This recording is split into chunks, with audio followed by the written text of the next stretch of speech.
I am privileged to say a few words to you in this most modern and novel manner. The movie trailer's now well over 100 years old, most famously with John Miljan in the trailer for Al Jolson's The Jazz Singer. Its role is to convince an audience to come back into the cinema. The trailer is everything to sell the movie. Sell the sizzle, not the steak. We're really feeding into the sizzle in that moment. It's the first look at a new film. We need to be a little more compelling from frame one. A guitar riff, a line of dialogue, something that gets us amped. It's a trick to get people to just tune in for 2 to 5, 10 minutes when the music is synced to the action that's happening on the screen, when things are cut to the beat. With a cover of a song. This is a trailer moment. It's about what your reaction to the trailer is. Sonic. I'm talking about Sonic here. Trailer debuts on Apple became a huge deal. The internet changed the game for the movie trailer. Oh, this trailer just dropped? Let me see if I like that. Part of the magic is seeing it with other people. Huddled around her phone. It's Robert Downey Jr. He became Tony Stark. Couldn't stop talking about it. Suddenly, every studio wanted their trailer in front of 6,000 people in Hall H. It's an extension of the trailer experience. Good on you. You should probably do this for a career. The music drops and bam, the action hits and there's Tom Cruise jumping and leaping off of buildings. Baby Driver trailer, for instance. It's like you're watching a mini movie. Beyond the darkness, beyond the human evolution, the wrath of Khan. Star Trek is on the big screen. That trailer for episode 1. It was a cultural event. But you're just experiencing this piece of art. They make you want to fall in love with the movie. Sit with us and feel like its own experience.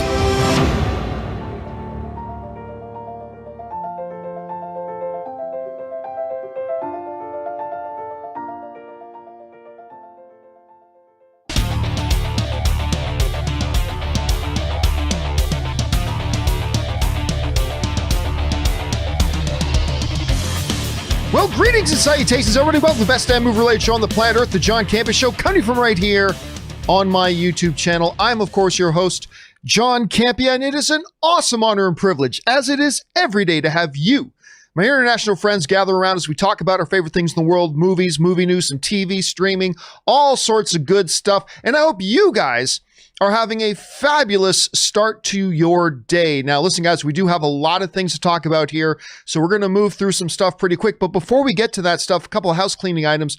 Number one, if you're kind of new here, why don't you take a second and click on that subscribe button, become subscribed to the John Campea YouTube channel, keeping up to date on all the things that we've got going on here.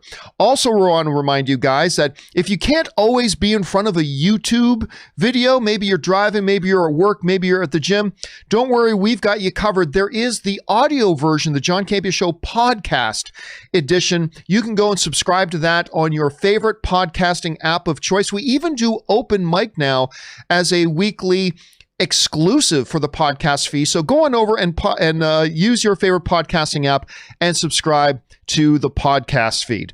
Okay, guys, I'm flying solo today. Rob had a few things he had to do, which is actually okay because we have a lot of stuff to get through. So let's not waste any time and let's get things started with this, shall we? Now, one of the biggest names in streaming, of course, for a long time is and has been and will probably continue to be Netflix. Netflix really changed the game. I mean, it was a la carte on-demand service. It wasn't like a regular TV station that had, hey, at 8 o'clock this starts, at 9 o'clock this starts, at 10 o'clock this starts. And it's not like you even had to wait. Monday you can watch one episode, the next Monday you can watch another episode. They just came out, order it on demand, watch it whenever you want, and they drop all their seasons at once. Well, they've been changing a little bit. And we know they're going to start experimenting even more moving forward with maybe releasing weekly releases of some shows. I personally think that is the smart thing to do, even though I'm personally a binger. But it looks like they might even be making some changes in becoming more and more like a traditional TV network a little bit. I found this really interesting. According to a story on The Verge, Netflix, I don't know if you guys heard about this, Netflix is now testing in France a linear television style channel filled with Netflix content. Basically, it'll be a channel that you have that something starts at 8, then something else starts at 10, then something else starts at 9:30, and then something else starts at whatever o'clock it is. and it's going to run linearly. Now, this is what they're being described. This is what's written over at The Verge. Netflix is testing a programmed linear content channel in France, Variety reported. The channel, called Netflix Direct, will be available to Netflix streaming subscribers and will provide content from its existing streaming library in a linear format like a traditional television station, much like cable and broadcast TV stations do. Maybe you're not in the mood to decide, or you're new to finding your way around, or you just want to be surprised by something new and different, Netflix said in a statement announcing the new service. It chose France for the launch of Netflix Direct because traditional TV is hugely popular there, and people just want to lean back and experience where they don't have to choose shows, the company said.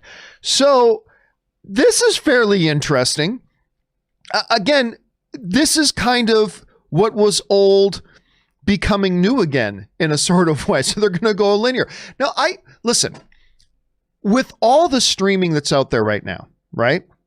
With all the streaming that's out there right now, between Netflix and Hulu and Amazon and Peacock and Disney and on and on and on and on, yeah, sometimes it is, me and Ann will find ourselves sitting in front of the TV. It's like, well, what do you watch? And we just start scrolling. And before we know it, we've been scrolling for like 20 minutes.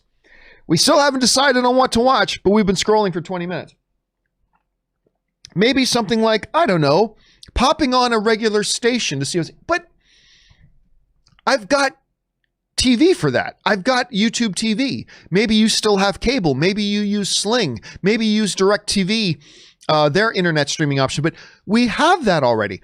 I just find it very interesting that Netflix, this paragon of being completely different from regular TV, seems to slowly but surely kind of been making moves to becoming more and more like regular TV. Now, look, at the same time, this is just a test. This is just an experiment. And why not test it? Why not experiment with it? Maybe they do this Netflix Direct thing and they find the people in France go crazy for it. And then they'll launch a pilot here in North America or other places around the world. Maybe everybody loves it. Maybe you don't want to go through Netflix and pick what you want to watch. Maybe you just want to turn on a channel and be told what to watch. I don't know. Maybe sometimes we're in that kind of mood. Question is, guys, what do you think about this new Netflix Direct thing, making kind of a linear, regular television channel? Worth trying, maybe? Would you be excited for it? Are you going to check it out when it becomes available in your area? Jump down to the comments section below and let me know your thoughts. All right, guys.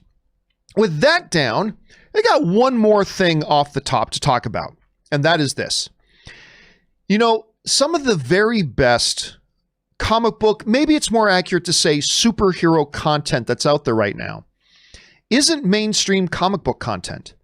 I'm thinking in particular of 3 specific shows: Doom Patrol, The Boys, and Umbrella Academy. These 3 shows are amongst my 3 favorite things on television right now. I love all 3 of these shows. And of not the least of which is Umbrella Academy. Now, of course, Umbrella Academy recently finished its season 2. Netflix is notorious for canceling shows before they should be canceled. But do not worry, Umbrella Academy fans, because this morning it was announced that Umbrella Academy has indeed been renewed for season 3. That's right. Umbrella Academy has indeed been renewed for season 3. Let there be great rejoicing among the people. This is what was said over at over at the Hollywood Reporter, who wrote, Netflix is re-enrolling at the Umbrella Academy. The streamer has handed out a 3rd season renewal to the drama from Universal Content Productions and showrunner Steve Blackman.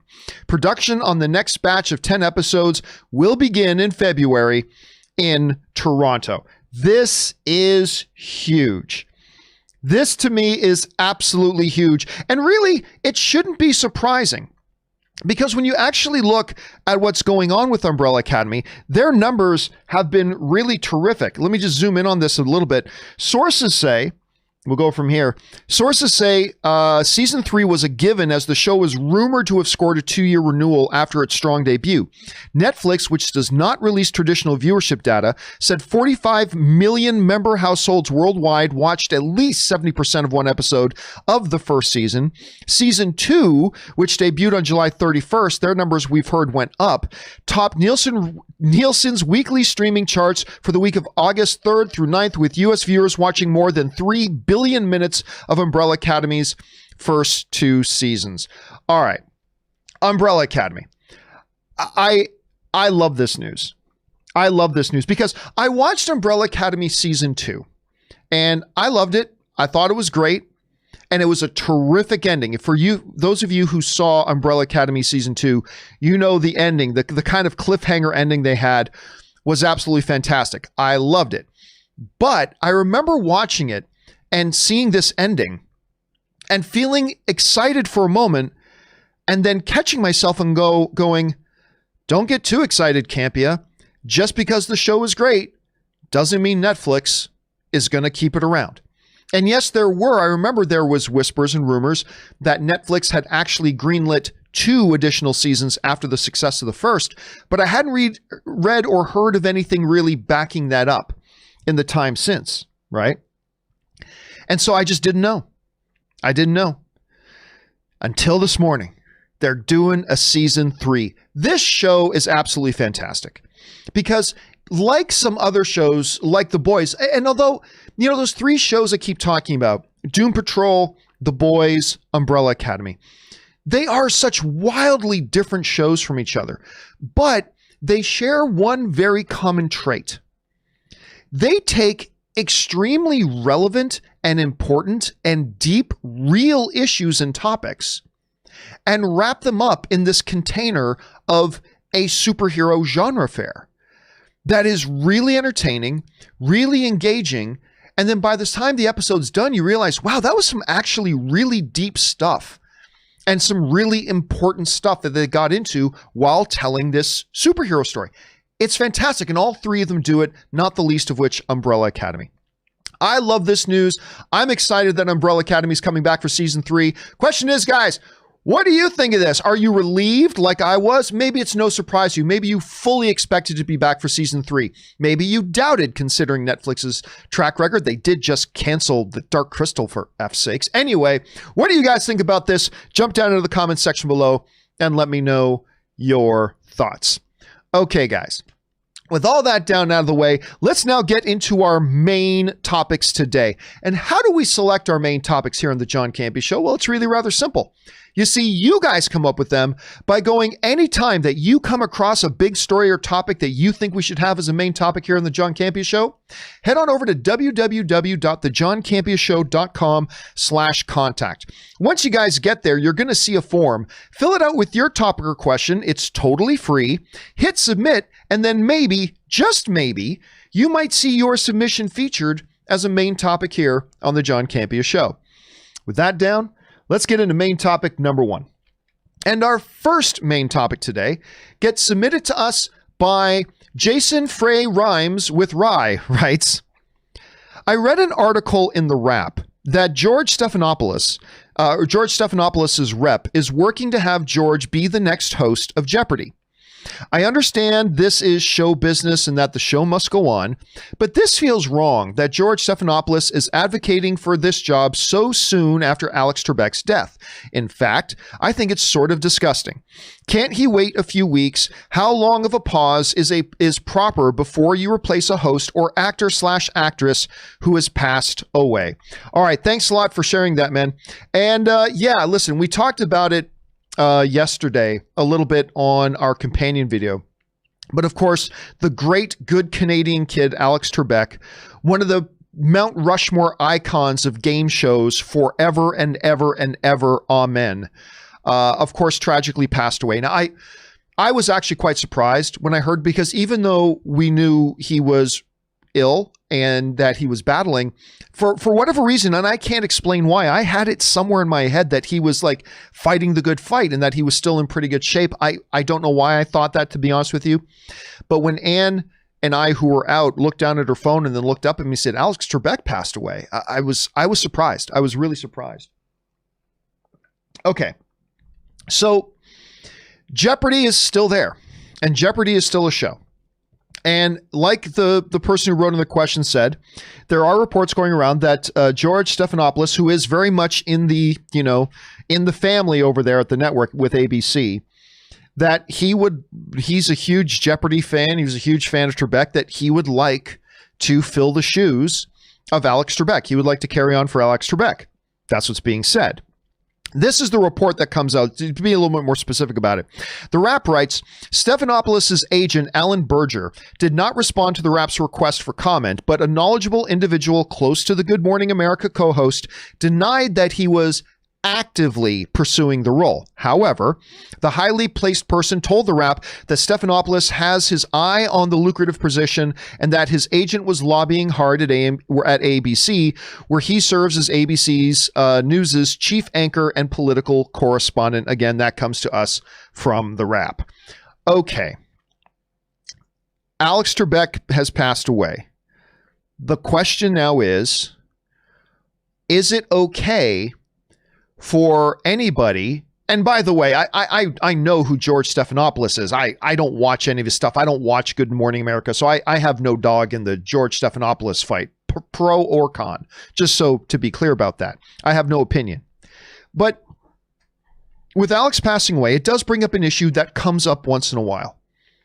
Whether it comes up when Carrie Fisher passed away and there was still Star Wars to be done, whether it's a topic that comes up when a beloved television host like Alex Trebek passes away, whether it's an issue like Black Panther, we have these issues pop up once in a while on television. And it seems like the same sort of debate rages on, and it's coming up again here. When should things carry on? Is it okay that a George Stephanopoulos says, hey, I would love to fill in. I would love to be the guy who steps in. Is it okay or not okay? Or as far as, the person who wrote in the question writes, is it disgusting that he writes that? Let me preface everything by saying this. What I'm going to say is strictly my own opinion. And by the way, an opinion that I don't hold a great deal conviction to. Like, you may ask me this same question a year from now or 3 years from now, and I may think differently. But this is just where my kind of thoughts on this sort of thing are right now, and have been for a little while. And I felt the same way about the Chadwick Boseman situation.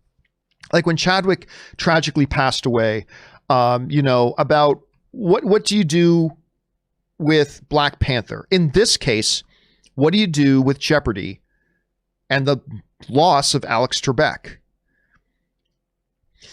There is an odd thing I find in our culture that I'm sure I'm guilty of as much as anybody.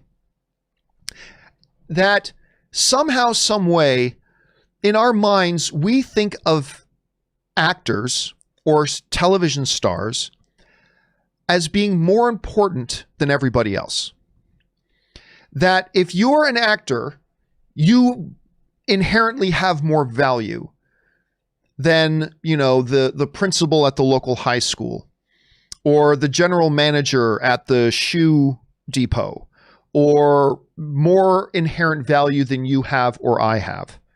We just think on this level, and again, I admit, I think I'm guilty of this too, where we just have it in our heads that these people are more important and they deserve more than what everybody else does. To prove that point, I remember there was somebody, a lot of us back in Hamilton, Ontario knew, a bunch of my circle, somebody that was involved in our circles who was a bus driver. We all loved him. We didn't only know him as a bus driver, but he was a bus driver.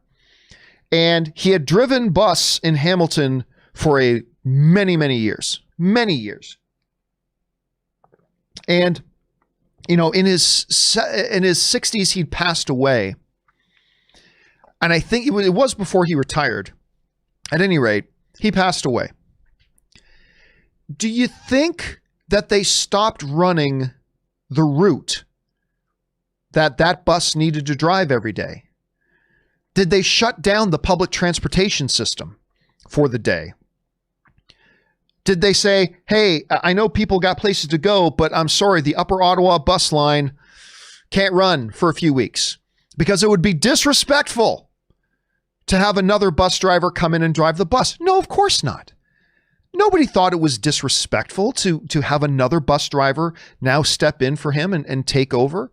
Nobody thought it was that everything had to be shut down. Nobody thought that.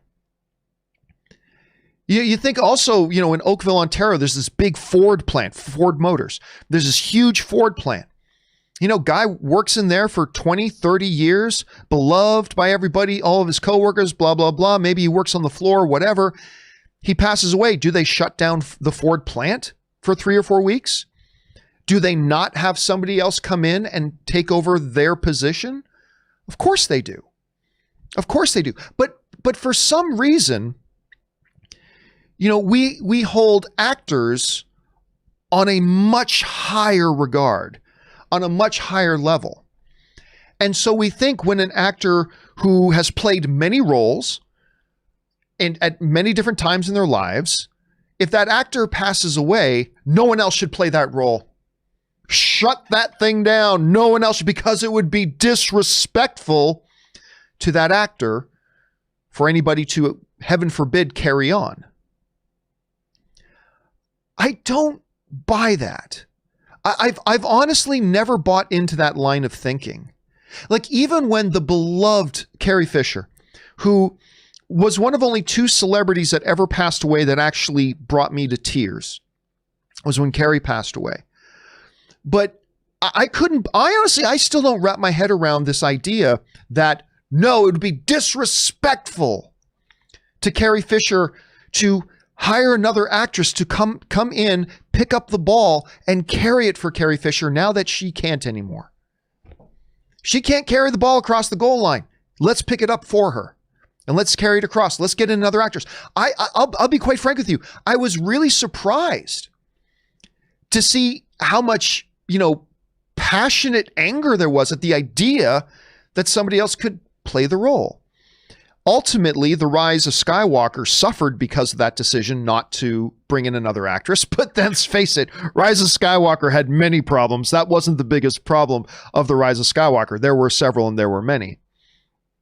And so I just never understood our tendency to look at actors or stars as being more important than everybody else. More important than you and I. More important than anybody else we know. If a company carries on when somebody dies, that's understandable. Yeah, the world's got to keep moving. But if it's an actor, it's disrespectful to them. Alex Trebek, again, great Canadian kid, icon in the halls of Valhalla today.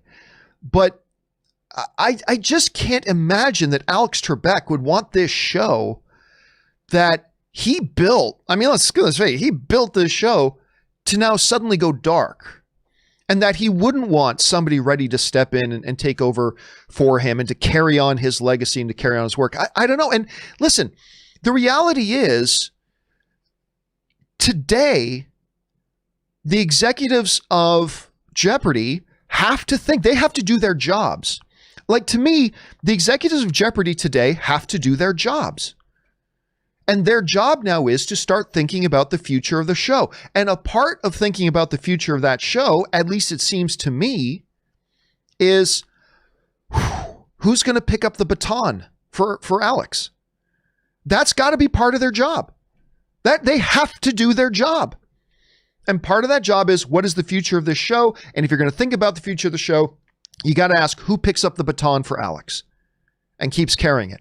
And I would argue that if they are now thinking about that, if it's something you are willing to do, you should put your name in there and let them know, I want to be the one to pick up the baton for Alex. And I'm sure there will be many people who are ready to line up to say, we want to pick up the baton for Alex, and we want to be that. And it would be a dream of our lifetimes to do that. And I got to tell you, as a big fan of that Canadian kid, I don't see anything disrespectful about that. I don't see anything disrespectful about that.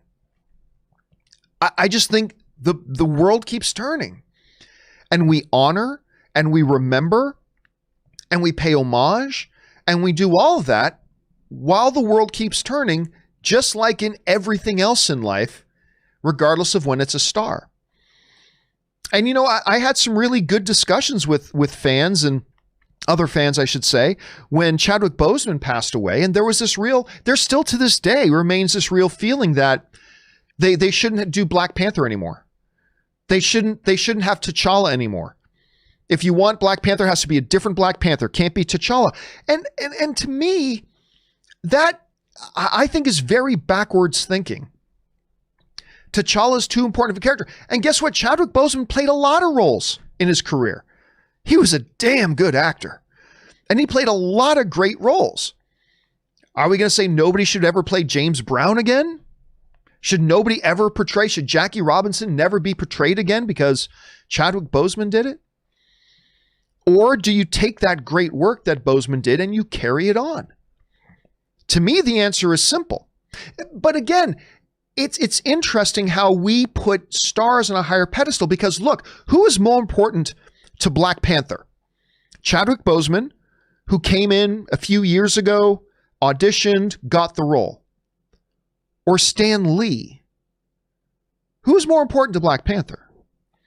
And it strikes me as funny that when Stan Lee passed away, nobody said, don't make any more MCU movies. It's disrespectful to make MCU movies anymore because Stan Lee passed away. If Kevin Feige were tomorrow to step out onto the street and get hit by a bus, God forbid, would people say, stop everything on the MCU? No more. Stop. Got to take another year off. Got to take a year off? No, of course not. What they would do is they would honor Kevin Feige, and one of the ways they would argue him is carrying on.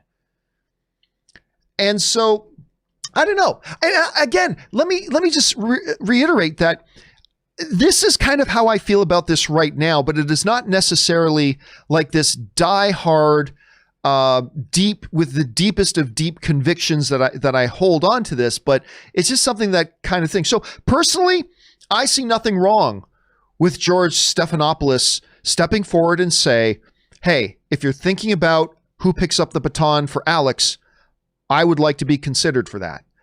I don't see anything wrong with that, but that's just me personally. Maybe I'll feel differently a year from now. Anyway, guys, what do you think about this whole thing? I'm curious to know your thoughts. Jump down to the comment section below and leave your thoughts there. All right, guys, with that down, let's move on to main topic number 2.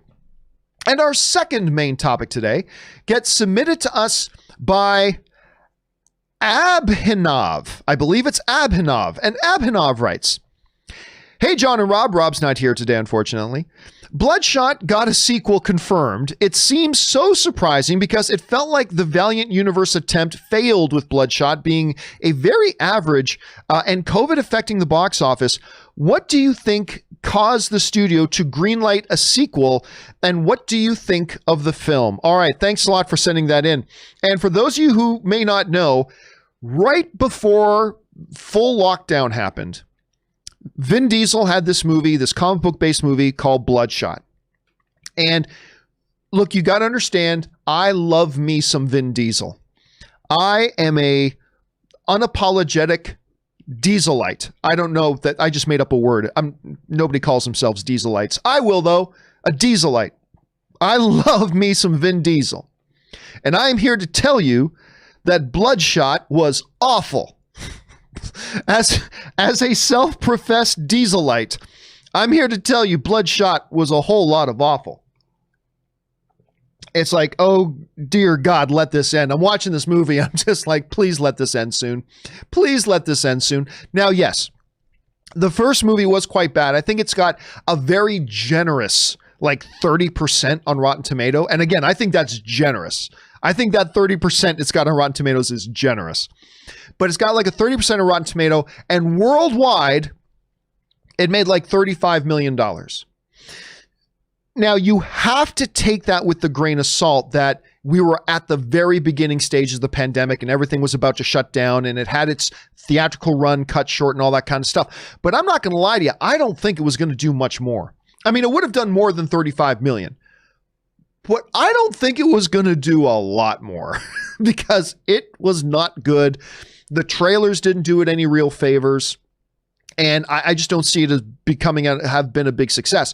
But the people at DMG Entertainment and Sony think there's still life in this because they are going to do another one. This comes to us from Dan Mintz, who's the CEO of DMG Entertainment, who writes, I think Bloodshot was very successful in that respect. A lot of people saw it and it did very well in the post-release rollout, but you can't use the same evaluation process pre-COVID to this. Are Vin Diesel and all those people going to still continue?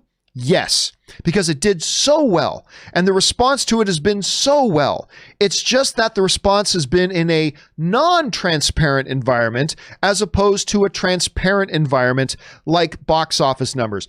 Non-transparent environment. That's like saying, oh yeah, the lead cheerleader at our high school, she loves me. She can't stop thinking about me. She obsesses about me. Really? Frankie, how do you know? How do you know that? How do you know she's like totally crushing on you? Like, does she send you love notes? No, nothing as transparent as that. Does she ask you out all the time? No, nothing transparent like that. Does she call you incessantly to express her, unquenchable love? Oh, no, nothing transparent like that. Well, how do you know? Through non-transparent ways. I can tell by the way she carries her books that she loves me. That's what this comment kind of sounds like to me. Now, look, it is fair to say and to remind ourselves that Bloodshot did get a raw deal as far as the box office goes and COVID. We never really did. While I don't think it would have done much better than 35 million, the fact of the matter is we don't know, right? Bloodshot, as bad as I thought it was never really given its fair shot to see how it would have performed. Now, just because I didn't like it didn't mean other people didn't like it. So the question becomes, if other people liked it and enough other people liked it, could it have built some word of mouth? Could we have seen strong third and fourth week performances at the box office had there not been a COVID-19 pandemic? I doubt it, but we don't know. So in their defense, in talking about, coming back and giving this thing another shot, I really can't think of a good reason not to take a crack at it. Like, look, I'm always saying that I want to see producers and studios exhibit belief in their franchises, exhibit trust in their properties, right? And so I can't really crack on these guys for saying, we believe in our Bloodshot property. We believe we have something that can be good and that people will enjoy. And we believe that we didn't get a fair shot with our first release because of the COVID pandemic. And we believe if we take another crack at it, we think we will enjoy better success. Okay, I don't agree, but you are entitled to that. And if you think you deserve another shot and you think you got shortchanged, who am I to say no? Yeah, take another crack at it. And who knows, maybe what we'll see here is that they'll learn from the mistakes of the first film and maybe they'll create a much better film. And then us Dieselites will have something we can celebrate. I mean, I don't know. So look, do I think if I was a studio head right now, would I be greenlighting a Bloodshot 2? No, sir, I would not. But is it the most ludicrous thing in the world? Not really. We don't have definitive proof it wouldn't have done better if it weren't for COVID. So let's let him take another shot at it. Question is, guys, what do you think about this? You were in charge of a studio. Would you greenlight a Bloodshot 2? I wouldn't, but I can see why they are. Jump down into the comments section below and let me know your thoughts. All right, guys. With that down, let's move on to main topic number 3. And our third main topic today gets submitted to us by Miguel Zian, who writes, Hey, John and co-host. I found out through Variety that Paramount is setting up to make a third Quiet Place film. Apparently, it's based on an original idea of John Krasinski, who has said not to be coming back as a director for it. However, I'm excited about who they got because this director's films are good and they deal with relationships and family, which was essential for the first film. Your thoughts? All right, thanks a lot for sending that in, Miguel. And yep, we still haven't got A Quiet Place 2 in theaters because of the aforementioned COVID-19 pandemic. We should have seen it by now. Unfortunately, they weren't able to release it. So it should be coming out, I believe it's March. Is it March of 2020? It's either March or May of 2021 that A Quiet Place 2 is scheduled to come out. Trailers looked fantastic. I love the first one. The first one was actually my favorite film of the year. I believe first one was 2018. I can't remember. Anyway, the first one was my favorite film of the year that year. And I have been dying to see the second one. So apparently now they have greenlit a third film that is not going to be apparently directly connected to the stories of the first two. This is what we get from Deadline. They are keeping details of the new plot under wraps, but I would not be surprised if this was not a straight sequel, but rather broadening of the world that the original introduced, plopping viewers in a post-apocalyptic world where survivors are struggling to stay alive by being quiet as monsters with ultra-sensitive hearing hunt them. The movie progressed so quickly you barely had time to ask how the world got that way and whether the creatures might be defeated. So there's plenty of room to creatively stretch this out. Now, what this sounds like to me, and I don't know if you guys would agree with me on this or not, what this sounds like to me is kind of like Walking Dead, right? Like Walking Dead creates this apocalyptic world, this post-apocalyptic world. The zombie apocalypse has happened and, you know, there's all this. Well, what they decided was, well, we've got a hit show here. There are other stories to tell within this world.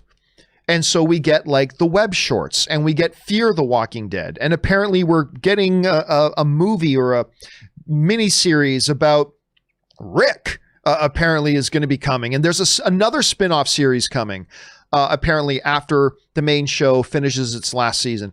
So does that then kind of suggest there's an open door here that they can step in and tell other stories in this world? Because the Krasinski family, theirs would just kind of be like one example, right? Just one example of a family or individuals who are trying desperately to survive in this alien creature apocalyptic thing. I don't know. What is really interesting to me, though, is that the person they said who is coming on to write and direct this third Quiet Place movie is a guy by the name of Jeff Nichols. And I got to tell you, I love that. Jeff Nichols wrote and directed a couple of films that I think are really special, really solid, and kind of underappreciated films. One is the Matthew McConaughey film Mud, which I thought was, you've heard us talk about Mud before. I think that movie's tremendous. I thought the script was great. I thought the direction was great. I really love the movie. The other one is a Joel Edgerton, Ruth Negga film called Loving, which again, I thought was fantastic. And Jeff Nichols wrote and directed both of these films. And so for him to bring that, clearly he's got a great grasp of great character. And what's the one thing Robert Meyer Burnett's always saying? Got to give me a great story and give me great characters. Got to have great characters. And Jeff Nichols, as a writer and a director, has shown he can do great things in creating great characters. So look, would I have rather have heard that, hey, John Krasinski is going to come back and do the third one? Sure. Yeah, just like I would rather have heard that Ben Affleck was going to be directing the new Batman movie. But you know what? If it can't be Ben Affleck, I'm aces on Matt Reeves. Matt Reeves is great. So yeah, give me some Matt Reeves doing that. And that's how I feel about this. Hey, if it can't be John Krasinski, I think Jeff Nichols is a great choice. I think he's a great choice. Do I have some questions about picking up in this world? Does it feel like it has the potential for beating a dead horse? A little bit, yes. But until I see evidence to prove otherwise, I'm going to trust that this is going to be great. Because all I've seen so far, which has only been one movie, has been greatness. The second one looks great. I'm going to hold out hope for the third one. Question is, guys, what do you think about this announcement of another Quiet Place movie? This time a different story with different people and different characters. What do you think about that? What do you think about the selection of Jeff Nichols to write and direct it? Jump down into the comments section below and let me know your thoughts. All right, guys. With that down, let's move into our fourth and final main topic today. And our fourth and final main topic today gets submitted to us by Gerald Tops. And Gerald Tops writes, what does he write? There, that's what he writes. He writes, "Hey, John and team. A lot of MCU material has been delayed forever." It's true. It really is true. But we're finally almost at December when we're getting ourselves some WandaVision. A new story just came out in Entertainment Weekly talking about the show. It being 6 hours long, shot partially in front of a studio audience, and really cycles through the various periods of sitcoms, which is just an incredible idea to me. Anyway, I think it's great. How excited are you? And what do you think of these new details? All right, thanks a lot for sending that in, dude. And yes, we are almost here. We're getting ready to get WandaVision. We just got to wait for Mandalorian to finish out. And I mean, I don't want Mandalorian to finish out. I'm loving this show so far. But of course, the MCU has been just had its teeth kicked in with all these delays. Like, just had its teeth kicked in with all these delays, right? We were already supposed to have gotten Black Widow. We were already supposed to have gotten Falcon and Winter Soldier. I believe we're supposed to be on the precipice now of Eternals coming out. We're not getting that for like another year. But we're finally getting something. We're getting WandaVision. And I for one, listen, it is not my most anticipated of the upcoming MCU shows. It's not my most anticipated. But you bet your ass I am anticipating it. I am very excited for this, and personally, I cannot wait to see it. Anyway, there have been some details about the show that have now been revealed. The folks over at Entertainment Weekly wrote this. WandaVision, the 6-hour series, so now it's confirmed, it is 6 hours. Now, whether this is going to be 7, ish 40 to 45 minute episodes, or whether it's going to be 6 hour-long episodes, I haven't heard any definitive. I've heard some people say that it's one thing or the other, but I haven't heard anything from anybody definitive. So I'm not sure. Maybe it'll be 7 episodes. Maybe it'll be 6 35-minute or 8 35, 40-minute episodes. Maybe it'll be 7 40, 45-minute episodes. Maybe it'll be 6 1-hour episodes. Don't know, but it's going to be a 6-hour-long movie in a way. Elizabeth Olsen says it's like a one long movie. So anyway, the 6-hour series about Elizabeth Olsen's reality-altering witch and Paul Bettany's charming android takes inspiration from beloved TV comedies, from campy 1950s classics to the zany family shows of the 1990s. So, for its premiere episode, Marvel's first Disney Plus TV show went full mid-century sitcom. I love the sounds of this. Filming in classic black and white in front of a live studio audience, all of whom signed big NDAs. Which no surprise to hear about that. All right, couple of interesting things here also to know is that on top of the fact that they shot in this traditional 50s thing with, certain lenses and certain lights from the era, the article in Entertainment Weekly also goes on to say that even the crew came to keep everybody, it was almost like method acting. Right? The crew for the show, for WandaVision, actually had to show up to work in like 1950s clothes and stuff like that. To me, that sounds wild. To me, that sounds absolutely wild. I think that sounds great.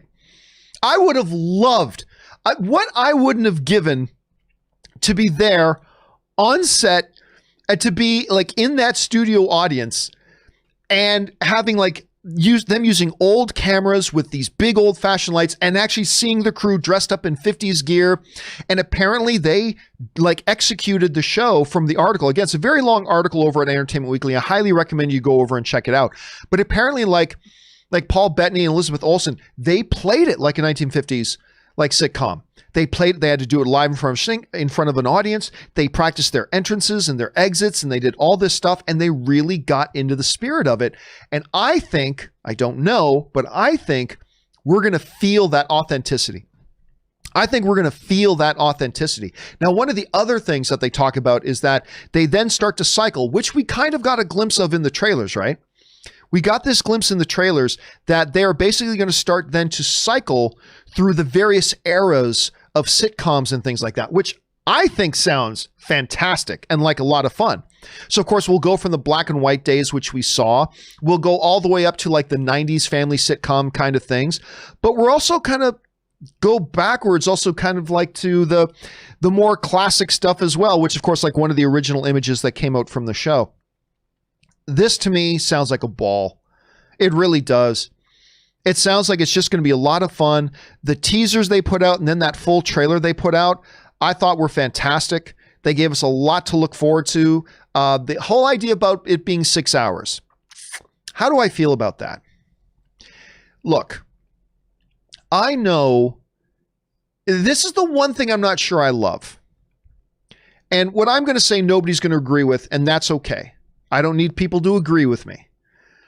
But I honestly miss the days where we got more than 8 episodes in a season. Well, John, anything more than 8 episodes just becomes filler. No, that's BS. Plenty of great shows have been made with like 20 episodes in a season, and like 18 of them were fantastic. Right? Don't get me wrong. I don't hate the idea of like 8 episode things, but it's just that it feels like something like this should be more than 6 episodes, or maybe it'll be 8 like half-hour episodes, 35, 40-minute episodes. I don't know. Here's an interesting question. How are people going to react? Because when Mandalorian first came out season 1 and people realized these were not hour-long episodes, some people got kind of upset with that. How are they going to handle this? And what do you guys think? If it's 6 hours, should they be doing it as 6 one-hour episodes?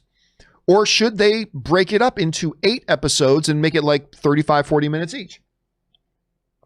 Which way? Or should they just do like 2 3-hour movies? There you go. Or 3 2-hour movies. I don't know. Question is, guys, what do you think about the sounds and all these details getting like right into the fact that we're going to have like 6 hours of this stuff? They get like right into 1950s shooting styles, not just the way it looks on screen, but that's how they filmed it. What do you think about all this stuff? I'm liking what I'm hearing. Jump down into the comment section below and let me know your thoughts. Okay, guys. With all that down, we're now going to go on and start taking your live comments and questions. How do you get a live comment or question on the show right now? Well, it's really easy. Just go to the description of this video and you'll see right at the top of the description of this video a tip link, or you can enter it in manually, streamelements.com/movieblogtv/tip. Go ahead and use that. You're beginning your comment or question on the show if it's within reason. And of course, you'll be supporting the show at the same time. And all of us here in the John Campea Show, thank you guys very, very much for that. All right, let's stop wasting time and let's get right into it. And we're going to start things off with The Black Knight, who writes, I just watched Trial of the Chicago 7. Brilliant. Thanks for pointing it out last week. Really enjoyed it. Forgot I was watching Borat. Was full sucked in. I'll tell you what, I had pretty good expectations for Trial of the Chicago 7. Just because when you look at who wrote and directed it, you look at the cast, you look at all that stuff, and the trailers looked really good. I was, however, tempered a little bit by the fact that only about 1 out of every 20 Netflix original movies ends up being any good. So I was a little bit nervous about that. But as a matter of fact, didn't Hillbilly Elegy just come out? That's on Netflix, isn't it?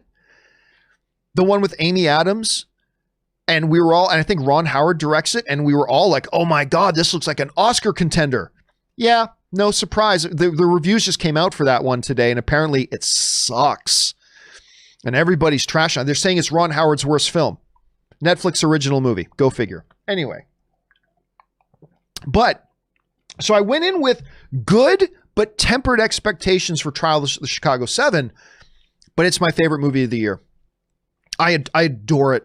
I could not stop watching it. Like, you're really into a movie, particularly a streaming movie, when if you need to go to the bathroom, all you gotta do is hit pause and you run to the bathroom. I didn't even want to hit pause. I'm watching this thing and I'm like twisting my legs because I gotta pee. I'm like, and I'm looking at the pause button. It's like, no, I don't want to pause this. I want to keep watching. That's how I felt about Trial of Chicago 7. My favorite movie of the year. I'm glad you enjoyed it, Black Knight. All right, next up. Black Knight also writes, one of two. They showed my dad The Martian. I love The Martian, one of my favorite Ridley Scott films, who loved it just as much as I did. He was surprised when I told him it was the best loser at the awards. I don't know what you mean by that. On Reflect, he said, after all the character investment, if died at the end, I think you probably mean if Matt Damon died at the end in the rescue attempt, it would have left a bigger impression on the people who give out the gongs. I don't know what you mean by that either. I'm assuming you probably mean the awards. I don't know. I really don't know. Like, here's the thing. I'm all for sad endings. I don't think every movie has to have a big happy ending, right? It's good to throw a change up once in a while and have the heroes not get the outcome they wanted.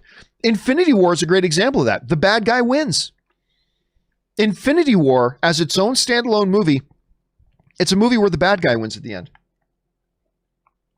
And we've seen others that are like that. We've seen other movies that do that. And that's perfectly good. But I'm telling you, though, that ending of The Martian made a hell of an impression on me. It made a hell of an impression on me. And I just found the emotional impact of them getting Matt Damon just really worked. Now, could it have worked better if something went wrong and the rescue wasn't successful? Maybe, it's possible. But I don't know, man. That ending was pretty perfect. That ending for that movie was pretty perfect. If you guys haven't seen The Martian, I highly recommend. I mean, I just gave away the ending, but the movie's been out for years. Doesn't matter. It's the journey. Believe me. The Martian is about the journey, not about where does the movie end. It's about getting there. And if you haven't seen The Martian, you absolutely must. All right. Black Knight. Oh, all of a sudden 3 of 3 writes, if Titanic had a happier ending with them both making it, it would not have had the same effect. Gwen in Spider-Man 2. Death in movies, if you invested in the character, can make all the difference on how long it stays with you. Should Ridley have killed Matt? No. Look, we can point out things can work. Like, for instance, at the end of The Amazing Spider-Man 2, the death of Gwen was a powerful gut punch of a moment. At least for me. It was an absolutely powerful gut punch in that moment. And it was great. It really was. Not completely unexpected, but it was great. But again, we're talking in theoreticals. Who's to say that if they had made the end of Titanic and if she had just made some damn room on that floating door so Jack could get up too, it might have been even more powerful. We don't know. But the way it played out, it worked. It's about there's no formula. It's about what ending works best for that particular story. With Titanic, the best ending for that story was she survives and she's the grandmother at the end telling the story. And for some reason, can I vent on this for a second? Okay. The ending of Titanic. I love the movie. It's a great movie. I know it's cool to trash on it now. Get out of here. It's a great movie. It really is. But the one thing that always bothered me about that movie is you get to the end and it turns out the sweet old grandma has this diamond the whole time. A diamond that could feed several hungry countries. A diamond that where she could take 50 families living in poverty and elevate them to middle class and have a future in life for their kids. She had a diamond that could have found cures for disease, but that's not the romantic thing. The romantic thing is to take it and throw it back into the water. Is it wrong that always bothered me? I love the movie, don't get me wrong. And I got, oh, it's so romantic because that's where she lost Jack. So she's throwing, it's a symbol of her heart is left there with it. Get out of here. She could have fed hungry people with that freaking diamond. I'll never let go, Jack. I don't know why that always bothers me. Whenever I get to the end of that movie, I hate that lady. I love her all the way through the movie, but when I get to the end of that movie, it's like I hate that lady. I hate her for what she did. It's like, you selfish jerk. You selfish jerk. Anyway, that's just kind of me. But again, it's all about what is the right ending for that particular movie. I think the ending for The Martian, there's no formula. It's like having the heroes die is better. No, in some cases, yes. In other cases, no. I thought the ending of Titanic, they got the right ending for it. I thought the ending of The Martian was the right ending for it because it made that emotional impact. Anyway, that's just me. Great question, though, Black Knight. All right, next up. Captain Jack Shallow writes, hey, John. If I were Warner Brothers, I'd fire Amber Heard as well as not just Johnny Depp. Both of them are so toxic, they won't make both fans of the two happy anyway. What do you think? Look, nobody... We live in a world today where nobody cares about facts. Everybody just has their own set of reality. And hey, I think I'm guilty of it too. I think that's really one of the sad commentaries on our world today. Nobody cares about rational thought and facts. We all just care about the opinion sphere that we've entered into, where everybody says the same opinion that we have, and we believe that's reality no matter what facts stand against it. In the Johnny Depp and Amber Heard thing, look, to be consistent with what I've said this whole time, until the court case happened, I have not talked about either Johnny Depp or Amber Heard, other than specific movie news that applies to either of them. But I haven't talked about the Johnny Depp and Amber Heard situation for over a year, even though I've had all these people yelling at me, why are you talking about these awful things Johnny Depp did? Why are you talking about all these awful things Amber Heard did? You know why? Because I wasn't there. I wasn't there. Well, John, I read on Reddit. I don't give a fuck what you read on Reddit. Well, John, I don't care what you heard out of context. So that's why, to me, I don't like getting involved. I don't like wasting my brain cells because I have precious few of them as there is. So I don't like wasting what precious few brain cells I have left worrying about TMZ, he said, she said nonsense. I don't know. There are people whose job it is to know, and I'll leave it up to them. So when the court decided, after months and months of testimony and evidence and arguments, and the court decided the allegations against Johnny Depp are true, they have been proven, the judge said, to be true, substantively true. I'm like, okay, I wasn't there and I didn't hear, all these months of evidence and testimony and arguments. But if a court now says it, and we talked about this the other day, Warner Brothers didn't do anything until a court said something, right? And I said on yesterday's show, and I still believe this, I don't believe Warner Brothers would have removed Johnny Depp from the Fantastic Beasts property if Johnny Depp had never launched these lawsuits that ultimately ended with a judge saying, you know what, Johnny Depp, you actually did the things you're accused of. The evidence says you did it. So I believe that if Warner Brothers, if that court case had never happened, I believe Johnny Depp is still Grindelwald. Now, I can't prove that. There is a difference between what we believe and what we know. There is a difference between the two things. I don't know that they wouldn't have dropped Johnny Depp, but I believe they wouldn't have dropped Johnny Depp. I think there's a reason they didn't drop him until after there was an actual court that said, as a result of the testimony, evidence, and arguments after months and months and months, we find that you did do the things you're accused of, Mr. Depp. So as somebody who sits on the outside and is dumb, but isn't so dumb to believe that I know what really happened, even though all I'm reading is little pieces of shit on the internet, I go, okay, good enough. If the court said that and Warner Brothers did their own investigation, they want to fire him. Okay, that's their call. They made that call. There it is.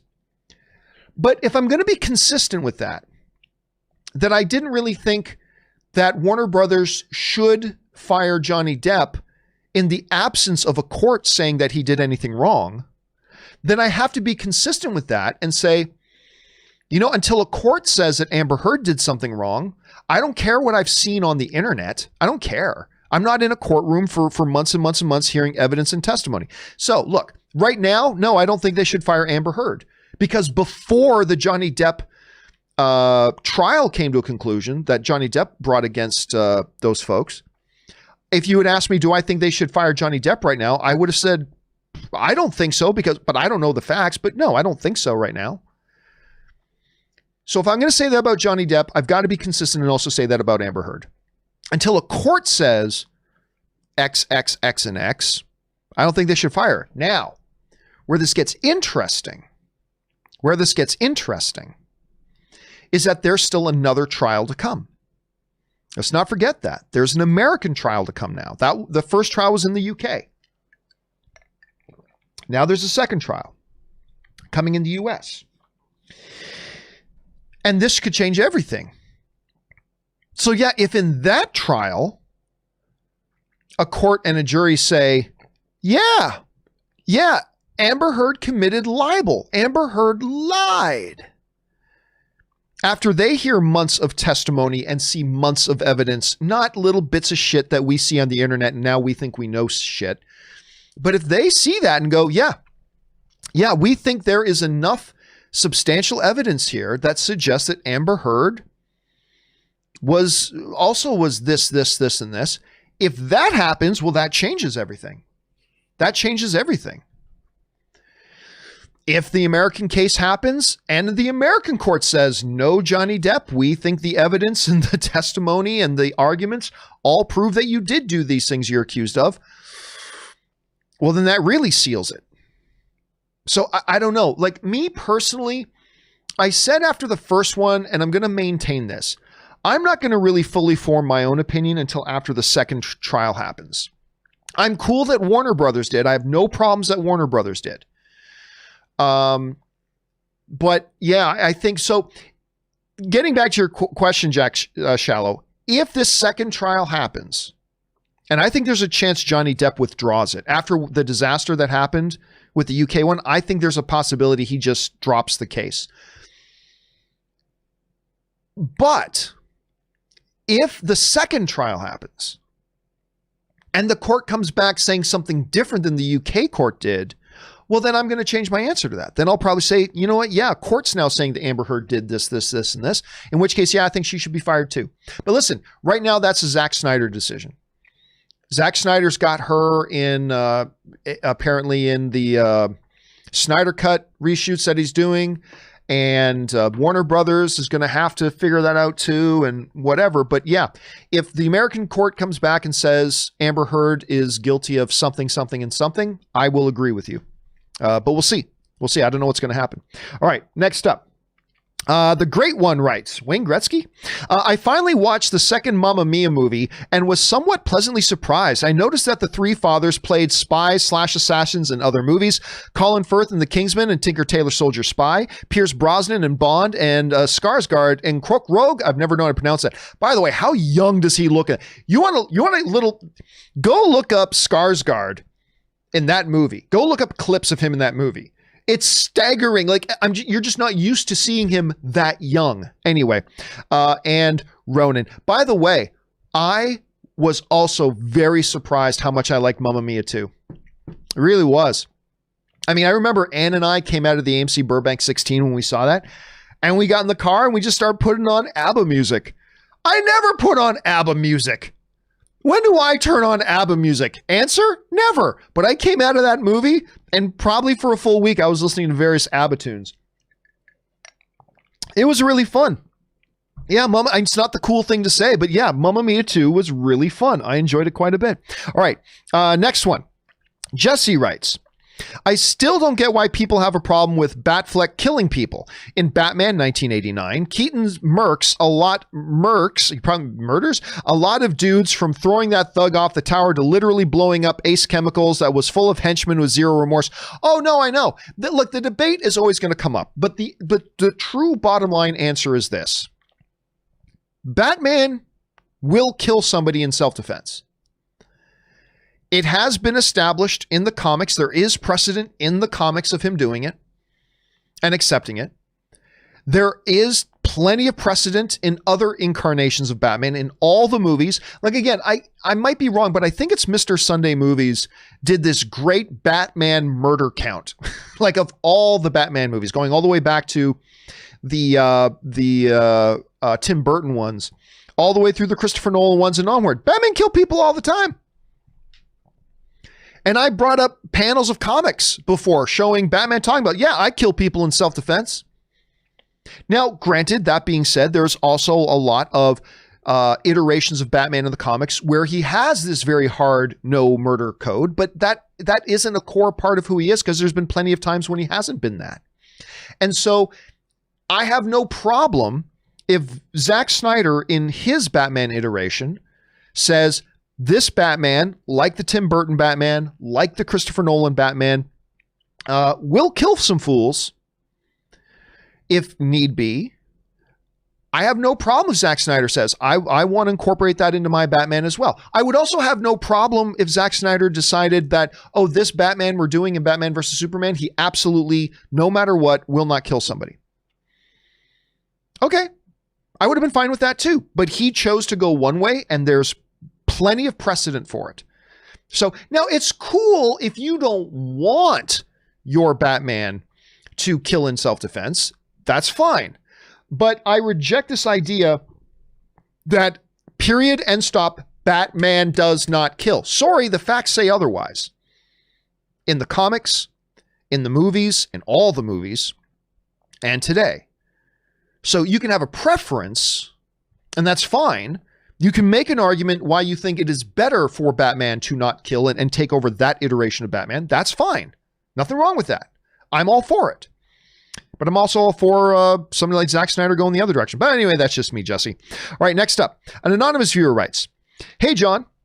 Over the weekend, I watched V for Vendetta. Well, of course, because remember, it was the 5th of November, and was blown away on how chilling of an Elseworld story it is and how close it relates to today's current events. It's sad to hear that Alan Moore no longer wants to write for comics no more. Yeah, listen, V for Vendetta is a movie I've always enjoyed. And how great is Agent Smith's voice in that? I'm a big fan. And of course, Everybody Talk, because that was the one where Natalie Portman shaved her head to be in it. It's a really good movie. I don't have it. Like, I've got a number of my friends where V for Vendetta for them is like a top 30 film of all time. I've never thought of it in those terms. But it's always been a movie I've very much enjoyed. I've always very much enjoyed that. And it was funny because Ann and I were flipping through our Google TV last night.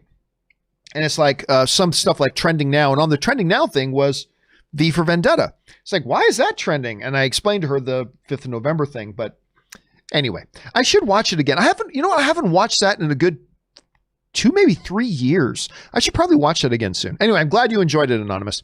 All right, and another anonymous viewer writes, hey, John, I just read that Gerard Butler has signed on to do another Fallen movie. Yes, he has. Movie titled Night Has Fallen. I don't necessarily have a problem with this, as I've seen his previous 3 movies and enjoyed them, but am surprised that the studio greenlit this. You? No, not surprised at all. Actually, if we go over to it, give me a second here to bring this up. I believe it was Angel. Yeah, Angel Has Fallen. Box office. Let's bring this up. Angel Has Fallen box office. It is a movie they spent $40 million on and made almost $150 million on a $40 million budget. That's not big blockbuster numbers, but that's a profitable little project. That is a profitable little project. Now, if we go to Angel Has Fallen and look up the, I know a lot of people really liked it too. I thought it was pretty good. Not as good as like Olympus Has Fallen or anything, but I thought it was pretty good.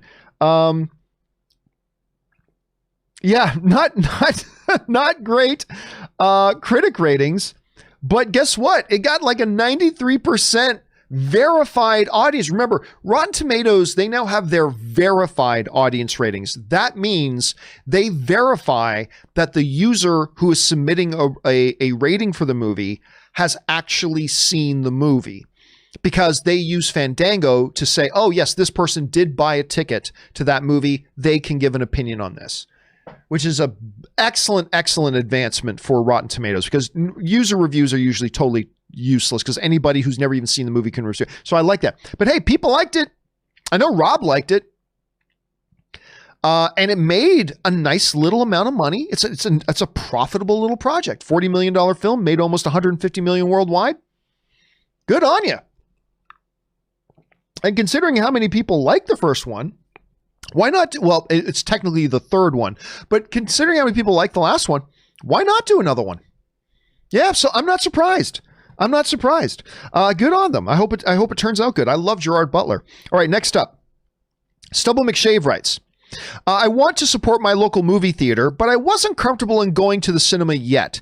So I bought a 10-movie gift certificate that expires in November of 2022. Hopefully the theater will still be there by then. It's just my way of supporting them. Well, listen, I'll tell you what. First of all, good on you, Stubble McShave. That is a great way. If you are somebody who doesn't feel comfortable right now going to, I do, because I've gone to the movie theater twice and I felt very comfortable both times, because of really strict safety procedures they have. But if you don't feel comfortable going, perfectly fine, but still wanting to support the movie theater, to do that, I think that's great. But you know what? We may not have much longer of a wait.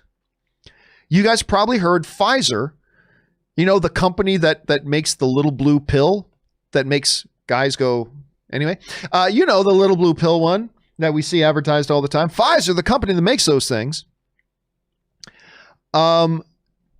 they have come out and said they have a vaccine, and that their vaccine is 90% effective. When that news came out, and they said they believe they can have like 20 million units of it ready to go by the end of the year. When that news came out, movie theaters, oh my God. Johnny YouTube in the live chat is saying, John's looking for sponsorship. That's right. Pfizer. What's the name of the damn drug again that Pfizer does? Viagra. That's what they do. They make Viagra. That's right. I want to spot the John Campea Show, brought to you by Viagra. Every day is a party day. Anyway. Yeah, when they came out with that news, stocks in the movie theaters shot up. They like shot straight up. And no, that's not meant to be a Viagra joke. They literally, the stocks in like Cinemark and AMC theaters, boom, skyrocketed. Because it like that's investors like, oh, finally we're gonna be. So I think things look promising. Look, I'm not gonna get, listen, 2020 has just been a year of having my legs tied wide apart and having a donkey back kick my balls over and over again. That's been 2020, right? That's how we all feel like 2020. So I'm not going to get too excited.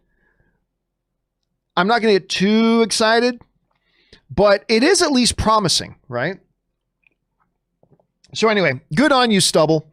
Good on you, Stubble, for supporting the theaters that way. I think that's really great of you to do.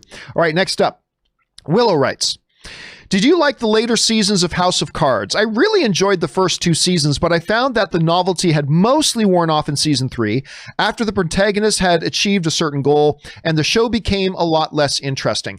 I will say this. I thought the first few seasons of House of Cards was like spectacular television. The first few seasons of House of Cards to me was just spectacular television. What's Rooney Mara's sister's name again? Kate Mara? Yeah, Kate Mara. She was fantastic in it. Kevin Spacey was fantastic in it. Princess Buttercup was awesome in it. And I loved Robin Wright and Kevin Spacey's chemistry. Oh God, I loved loved those two characters together. I'll be honest with you. I think for me, the backbone of that show was this insane power couple, was Robin Wright and Kevin Spacey and that couple. And to me, where the show started to lose gas and losing steam to me was when they turned the characters against each other. And I was like, now I don't find the show as interesting. And I don't know if that was the only thing, but I did start to lose a bit of interest in the latter seasons. And I'll be honest with you, I never did watch the final season without Kevin Spacey. And I don't know that I would have, even if the whole Kevin Spacey fiasco didn't blow up. I don't know that I would have watched the last season anyway. I think I might have been tapped out by that point. But man, I tell you, the first couple of seasons was like it was really... That House of Cards is also a historic show. It was the real first time that Netflix was like, we are going to be a major player. And I think House of Cards was their first big, high-profile original series that they did. And I remember all the news was like talking about, wow, Netflix picked up this real show and blah, blah. And anyway, yeah, the first few seasons were really, really good. All right, anyway, next up. Marie Seifring writes, I miss Chris Carr. Is she returning to the show? She will. Yes, Chris Carr will be back. But we got to get the pandemic behind us, unfortunately.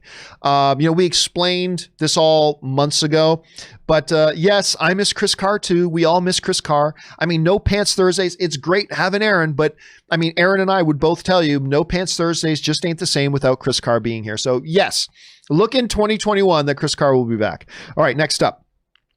Caleb writes, trivia question. 5 men have directed live action movies that have made $1 billion at the box office, as well as directing a movie that has won Best Picture. Who are they? Okay, so James Cameron, obviously, because he did Titanic. He's done a couple of films that made $1 billion, but he did Titanic. Steven Spielberg, Peter Jackson.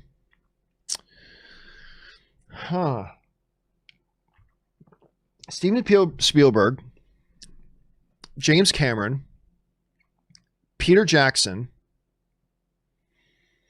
Sam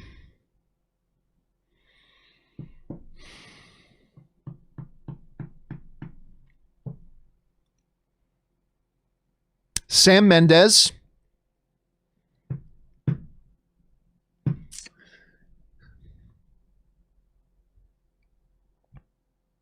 and I don't know the last one. Caleb writes, answer to my question. Number 1, Peter Jackson, Return of the King. Number 2, James Cameron. Number 3, Steven Spielberg, Jurassic Park. Number 4, Sam Mendes. Of course, he won for American Beauty. And number 5, Rob Marshall. I wouldn't have gotten that. You're right. Pirates of the Caribbean, Stranger Tides, and Chicago. Maybe I didn't think about that because I'm not a big fan of Chicago. That's maybe why I didn't think about that one. But that's interesting. That's a good trivia question. 5 directors that have had a $1 billion film and a film that's won Best Picture at the box office. That's a really good question, Caleb. I got to remember that one. All right. Logan James Kynaston writes, hey, John, in your opinion, who has the better filmography so far, Judd Apatow or Adam McKay? I know it might be difficult with The 40-Year-Old Virgin being your favorite comedy. I'd personally say Adam McKay from his switch from Anchorman to The Big Short. No, listen, it's not hard for me. Adam McKay has the better filmography. Judd Apatow has the best movie. Out of their combined filmographies, Judd Apatow has the best movie in 40-Year-Old Virgin. That to me is the greatest comedy of all time. It's got heart, it's got emotion, it's got charm, and it's freaking hilarious. The 40-Year-Old Virgin is the best film out of all their combined filmographies. But if you're going to sit back and say the overall filmography, I got to say Adam McKay. He's got more diverse material. He can get serious. He's also very funny. He's got a couple of stinkers, yes, but I think overall, it's kind of like the same thing. Like people ask me about, what's better, the Captain America trilogy or the Dark Knight trilogy? And I will go, okay, the best single film is the Dark Knight. But overall, I think it's the Captain America one. I just think overall, it's a better overall trilogy than the Dark Knight one, although the single best film out of any of them, I think, is the Dark Knight. So I kind of had that same approach with that question. I would say Adam McKay has a better filmography, but Apatow has the best single movie out of them. That's my thought anyway. All right, next up. JCL Productions writes, hey John, longtime fan and guy who wrote about filmmaking with my mom and making 50 short films and asked for advice. Well, the film gods must have heard because days later on Facebook, one of our shorts went viral with 600 or 935,000 views in 3 days. That's insane. That's huge. Like that's nothing. That's remarkable. I think in my entire career, I might have like 10 videos that have 1 million views. I mean, I'm talking my entire career. So to get something with 935,000 views, that's amazing. That's huge. Hey, one more thing, John. You, Aaron, and Rob are awesome. No joke. I literally try to watch every day because it's become almost part of my life. Your show has kept my enthusiasm for movies fresh and built a great community of people. Keep at it. Well, thank you so much. And again, hey, that is great that you're following your passion. You're doing something about that. And it's awesome. And listen, don't take it for granted. Enjoy this. It's like a rookie in the NFL who wins a Super Bowl in his first season and then thinks, oh, this is going to be easy. We're just going to Super Bowl. And then they never get the Super Bowl. Just enjoy this because you never know. You never know, but appreciate this. That is a huge accomplishment to get a video with that many views on it. That's huge. Enjoy it, man. Seriously, soak in it for a while. All right. Preston the Kryptonian writes, John, just saw the trailer for your documentary. I think doing something for movie trailers is brilliant. Nice presentation, and the music is spot on. Rob and Christian were great. Looking forward to seeing it, John. Thank you so much. Yeah, of course, we opened the show today playing the new trailer for my new documentary, Movie Trailers, A Love Story.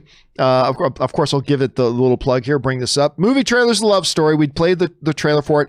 My goal right now, for everybody who's asking, is I'm still on course to have it available by the end of the year. I'm working with a company right now. Our goal is to have it available and ready to watch by the end of December, maybe the first part of January, but I think we're still on track to have it ready by the end of December. I'll update you guys as we get closer to that. But I'm very excited for it. I found editing trailers is crazy, and I was not having a lot of luck with editing a trailer for it myself. I brought in a fresh set of eyes. I brought in Eric, who has done some editing for like Christian over at Schmodown. So I brought him in and let him take some cracks at it, and loved the final product of the trailer. And I think it really does speak to the movie itself. So that's exciting.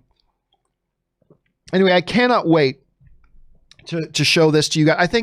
I honestly think we've made a little project that's not going to win any Oscars, but I honestly think we put together a little project that if you are a movie fan, I think you're going to be really interested in this documentary. I think you're going to watch this documentary and find it really interesting.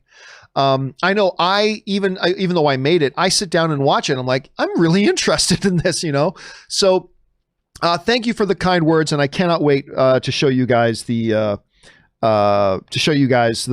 movie. All right. Jerry Zick writes, one of two. Hey, John and gang. Greetings from Malaysia. Well, greetings. I've been a long-time watcher of your show. Thank you so much. During this lockdown, I've tried to watch a movie every Saturday and Sunday evening with my family. That's a great habit. Either introducing some of my favorites or something we've not watched before. This past weekend, we saw There Will Be Blood. Excellent choice. And I was floored by Daniel Day-Lewis's performance. I'll never see milkshakes the same way again. Anyway, your show is one of the reasons I get excited about movies every day. Keep it up. Well, thank you so much for that, Jerry Zach. And listen, when you're talking about There Will Be Blood, it is a magnificent movie. Absolutely magnificent. Love it. But the reason that movie is historic to me is because it's all subjective, but to me, that's the movie that has the single greatest male lead actor performance in the history of Hollywood. It's all subjective, but Daniel Day-Lewis in There Will Be Blood to me is the single greatest male lead performance in Hollywood history. It is the greatest performance of the greatest actor of all time. Daniel Day-Lewis to me is bar none easily the GOAT. He is the best. He is the Bret Hart of Hollywood, man. He's the best there is, best there was, best there ever will be. And There Will Be Blood is the movie that was his best, in my opinion. And so I'm really glad you had a chance to get into that. And thank you for being part of our film fan community, man. And that is a great habit to have with your family, man. I hope you guys continue doing that even after this stupid pandemic is behind us. All right. Ben Rayner writes, "Hey, John, awesome trailer, man. Can't wait to see this, dog." Thank you so much, Ben. And I honestly, I can't wait to show it to you guys. So thank you for the kind words, my friend. All right. Next up, an anonymous viewer writes, "Hey, John and Rob. Hey, John and Rob." Had to say it twice. "It's a race. And for whatever reason, it's the Rhino versus Juggernaut, 30-meter dash to the finish with heavy car traffic and all. Who do you write to win the race? If you were the writer, thanks and have a blessed day, Juggernaut." Yeah, to me, Juggernaut wins the race. Just when you look at the nature of those characters, that description that you just laid out, like that is a perfect environment for a Juggernaut short sprint. So if I'm writing it, I have Juggernaut win that every time. And of course, when he gets to the finish line, he says, "I'm the Juggernaut, bitch." Of course he says that at the end. Now, I don't know what Rob would say. I have a feeling he would also say Juggernaut. Rob and I once had this over lunch. We had this really deep conversation about Juggernaut one time. So I'm going to guess Rob would too. But yeah, if I was writing that, and that's the thing, Anonymous, right? It's always about, whenever anybody asks these like superhero versus other superhero question, who wins in a race between Flash and Quicksilver? Well, it depends who's writing it. Who's writing the race? If Quicksilver's writer is writing the race, he probably has Quicksilver win. I mean, so it's always about who writes it. But if I was writing that one, I would probably go Juggernaut. Okay, next up. Dan S. writes, "Somebody yesterday mentioned Psychopaths as an anime. Yeah, and it sounded really interesting to me. A great anime. Another great psychological thriller is Monster, about a surgeon who saves the life of a boy who later becomes a serial killer and frames the surgeon for his crimes. It can be found on YouTube." Oh, that's terrible. That's terrible. Dude saves his life, and to repay him, he frames the guy who saved his life for his murder. That's terrible. I might have to look that up. Thank you for the recommendation, Dan S. I appreciate that, man. That sounds awful. All right. An anonymous viewer writes, "Hey, John, I rewatched your old walkthroughs of the 2018 Spider-Man game. LOL. Those were fun. What are your thoughts on the new Miles Morales, probably meant game, coming out? Looks amazing." I think it looks interesting. Honestly, I will try it once I get my PS5 and once the game comes out. I will try it, but I'd be lying to you if I thought it looked like it's the same game with a few new features. I don't know. I'm looking forward to trying it, but I'm not jumping out of my skin about it. It's the same game with a few different features. At least that's how it strikes me. And I say that as a massive fan of Spider-Man Into the Spider-Verse, and they're doing Miles Morales, but it looks like the same game to me. It looks like it's the same feel, but I don't know. Maybe I'll love it when I get my hands on it. Turd Ferguson, because it's funny. Norm Macdonald doing that. Oh my God. That is so good. Turd Ferguson, because it's funny. Ha! It's so great. Again, if you guys have not seen the Celebrity Jeopardy, where particularly when they do Sean Connery and Burt Reynolds calling himself Turd Ferguson, it's some of the funniest stuff Saturday Night Live has ever done. If you have not seen it, go and check it out. All right, Jordan W. writes, "Hey, John, I heard you like movies that revolve around the game chess, and I'm wondering if you've seen Zach Zwick's film Pawn Sacrifice, the one with Tobey Maguire. It came and went, but I think it's well worth a watch if you have not seen it." I have seen it. It's a nice little movie. I'd be lying if I sat here and told you I loved it, but I thought it was a good, solid little movie. It's funny to me, especially after the iconic success of the Spider-Man films. Why? I honestly can't think for the life of me. Why has Tobey Maguire never really exploded after that? Oh, Brothers was a good one that he did in 2009 with Jake Gyllenhaal. That one was pretty good too. But why did he never really explode after that? You know, he really didn't have anything like big or massive or huge or anything. I don't know, because the dude is super talented. I love seeing him on screen. I think a lot of people do. There's just something very comforting about Tobey Maguire. I don't know what it is. It's an intangible that's hard to put your finger on. When he's on screen, I just feel comfortable. Again, I don't know how to explain that.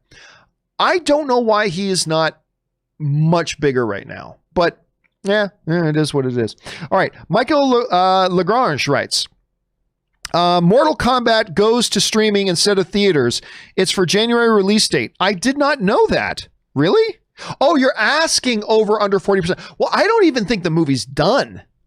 I don't think even if they wanted it to come out in January, I don't think it's ready to come. I know they're done shooting, but I think there's still post-production work to go. So I'm going to go under 40%, not 5. I think more than a 5 or 10% chance, but I'm going to go under 40%. Definitely for a January release. I don't think the film's done. So I will definitely right now say under 40, but there is a chance. Like if you set the over underline at 10%, I would take the over. But at 40, that's a little too high. I'm going to take the under on that. That's going to be an interesting one because it's a lower budget movie.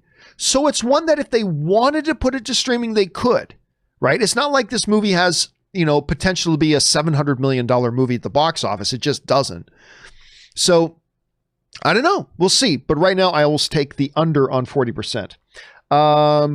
Let's see. Next up, we got Dan Ketchum who writes, so a court said Johnny Depp physically abused his wife, but Depp is still going to get his full salary for a movie he's no longer even appearing in. Guess Mel Brooks is right. It's good to be king. Yeah, well, that came out to, by the way, Johnny Depp already shot some of his stuff for Fantastic Beasts 3. He already shot some of his stuff. And once he shot one frame, once Johnny Depp shot one frame, he's getting his paycheck. And I think rightfully so. Look, whatever a court found about Johnny Depp, it's completely irrelevant to what contracts he has with other people.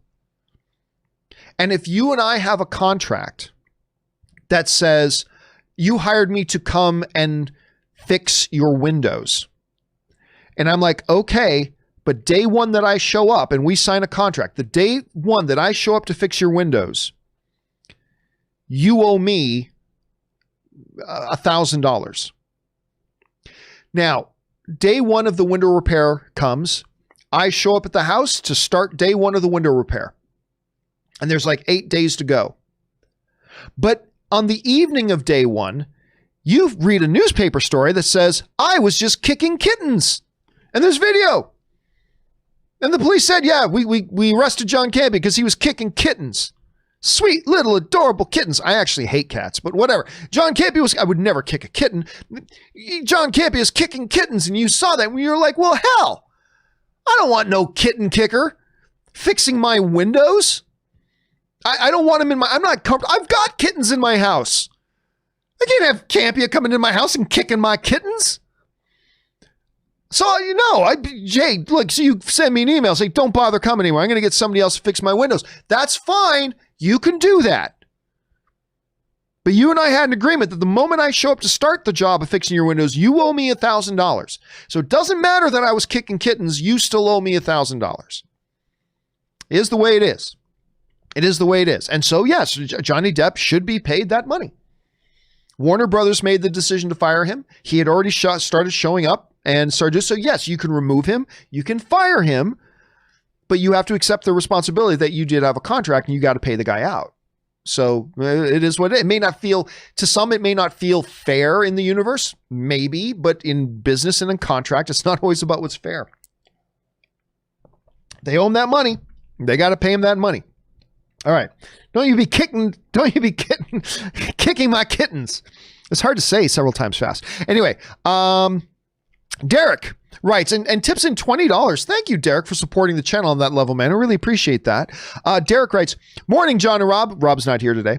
Saw an early screening of Freaky on Monday night. I am actually surprisingly looking forward to seeing that.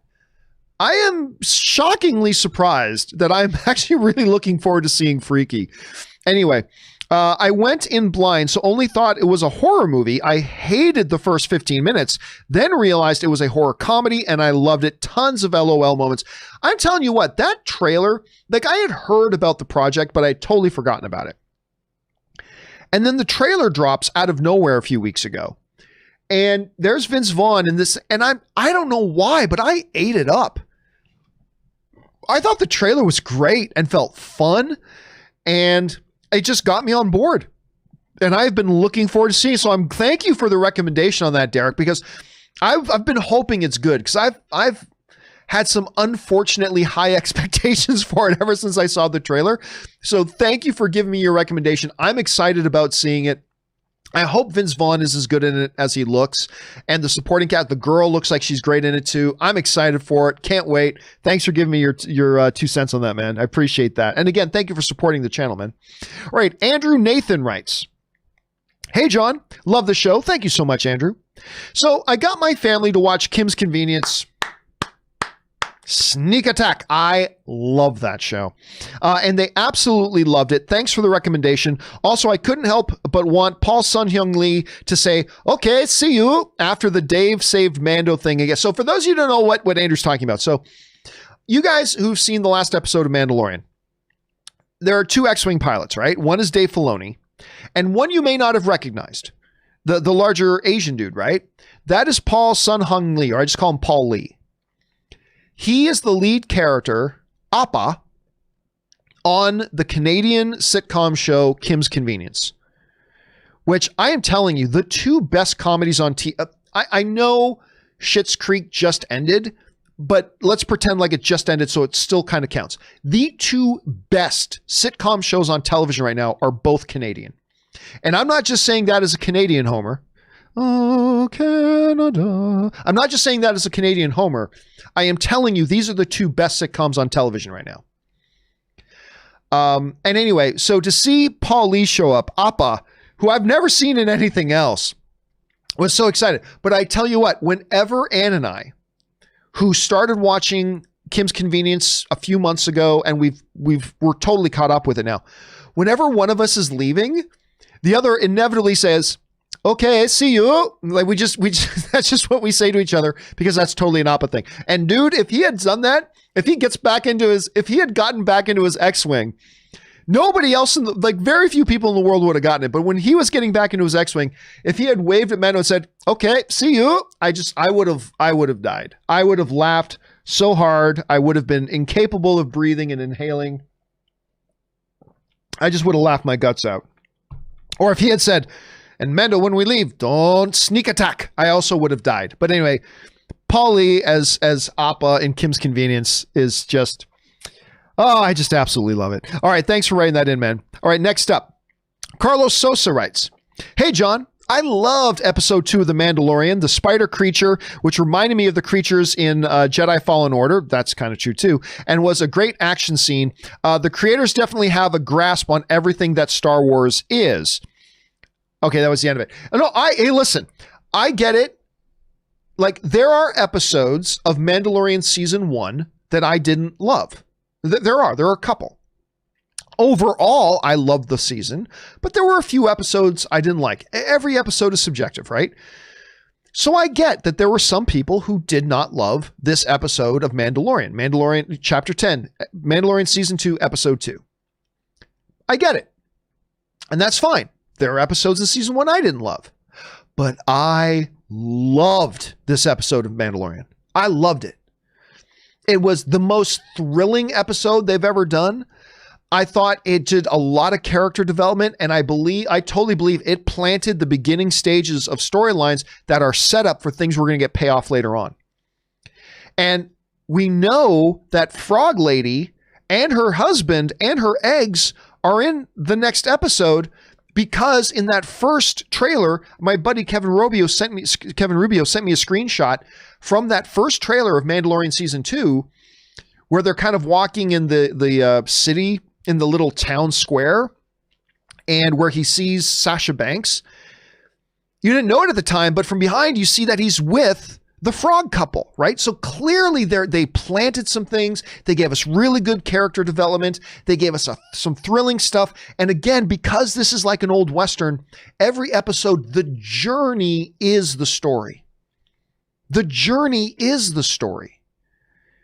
And I loved it, but not everybody did, and that's fine. Like, no, I'm not going to tell somebody they're wrong if they didn't like it. I'm just telling you that I did like it, and I'll tell you why I loved it. I thought it was great. Anyway, K Major writes, what is this, John? 2 minutes of trailer at the start. Better not go up to 2 minutes and 30 seconds.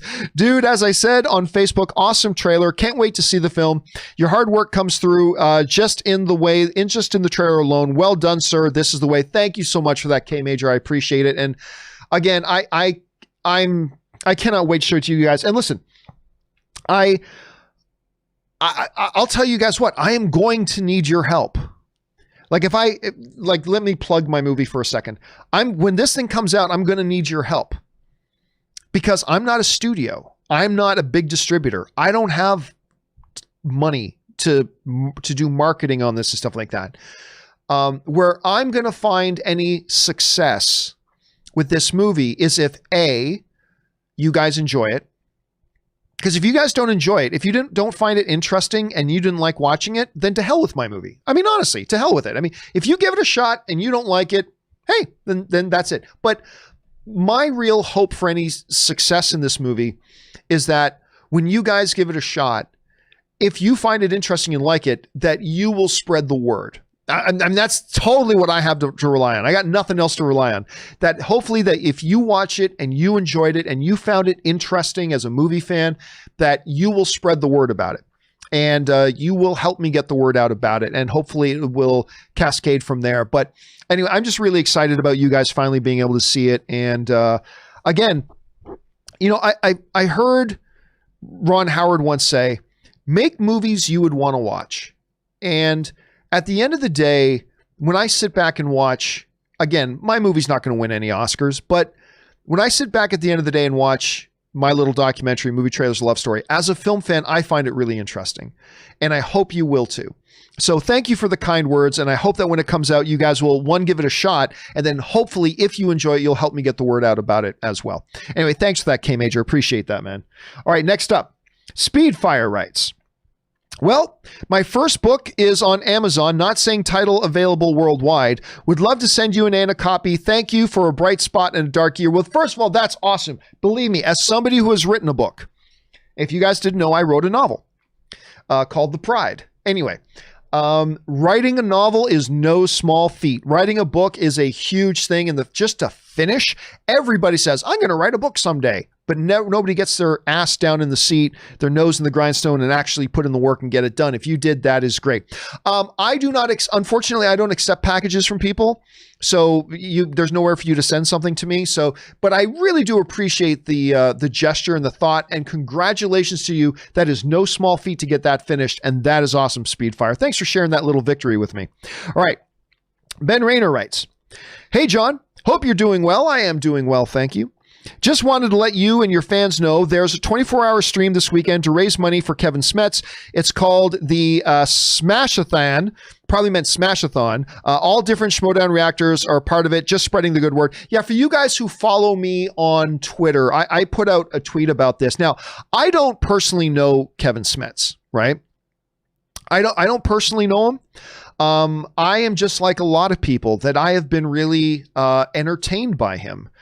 And with his Schmodown stuff, I've been entertained by him, and it was really sad. I think Robert Meyer Burnett was the first one to let me know that he had been diagnosed with cancer, and I put up a tweet about that, and yeah. So like, what can I say except, hey, this is a great thing to support. absolutely go and support this cause 1000%. I know I will. And hopefully you guys will too. So there's that. And, Kevin, if I'm recalling right, I think I saw that he actually left a nice comment on my movie trailer as well. So, I mean, there's that. So yeah, absolutely. Please do go. If you've been entertained by this guy, like I and many others have been, go and support that. All right. Next up, let's see. Where are we at? Final question of the day. It goes a lot faster when it's just me, right? Final question of the day is from an anonymous viewer who writes, "Hey, John, I recently revisited the 1975 comedy Clue. It was interesting to see this film, knowing who was in it and what their careers have been. I really think it's a forgotten gem. Have you seen Clue, and what are your thoughts on it?" I have seen Clue. Again, like a lot of classics, I'm somebody that I liked Clue. But to me, it's not like this great all-time classic.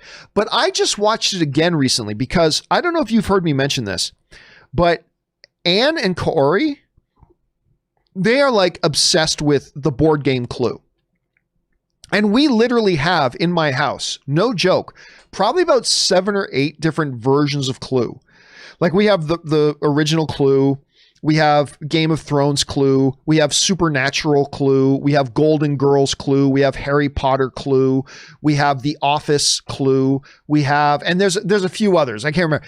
Anne and Kaori were just on this huge Clue kick, and they just started buying every version of the game. And when they realized, we've never seen the Clue movie. So just a couple of months ago, we actually got the Clue movie so Anne and Kaori could watch it for the first time. It is one of those films, though, that if you've never seen it, you really should. It's a fun movie. Again, to me, not like one of the all-time classics or anything, but it is a fun little movie.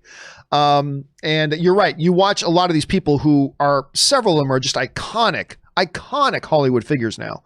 But it's a lot of fun. Anyway, that'll do it, guys, for today's installment of the John Campea Show. Thank you so much for being here and making this show a part of your day. Special thanks to all of you guys who sent in the live questions. Number one, because you gave us great fun things to talk about. But number two, you supported the channel as you did it. And all of us here, thank you guys very, very much for that. Guys, don't forget, if you haven't done so already, go ahead and click on the subscribe button. Become a subscriber to our YouTube channel. Give it a thumbs up. Leave a comment. All that sorts of good stuff. All that stuff all helps the channel, of course. And guys, please do the 4 main things. Stay smart, stay safe, take care of yourselves, and please take care of the people around you.